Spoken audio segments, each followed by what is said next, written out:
Ang numero uno na pagkain para makatulong sa paglilinis ng iyong mga ugat ay hindi olive oil, hindi rin isda, at hindi rin mani.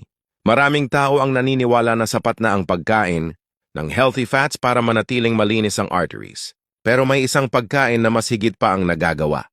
Natural nitong pinapataas ang nitric oxide, isang molecule na nagpaparelax at nagpapaluwag ng mga blood vessels. Dahil dito, mas gumaganda ang daloy ng dugo at bumababa ang presyon. Dalawang mahalagang hakbang ito para makatulong maiwasan ang atake sa puso at stroke.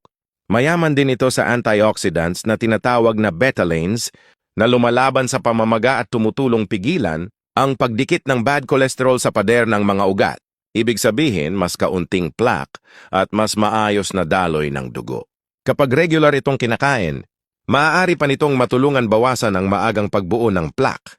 Bukod pa rito, nagbibigay ito ng mahahalagang bitamina at mineral na sumusuporta sa kalusugan ng puso at tumutulong sa paggawa ng mas maraming red blood cells, kaya mas maayos ang pagdadala ng oxygen sa buong katawan. Ang numero uno na pagkain na makakatulong sa paglilinis ng iyong mga ugat ay beets o remolatsa. Kung hindi gawa ng kalikasan, huwag mong inumin o kainin.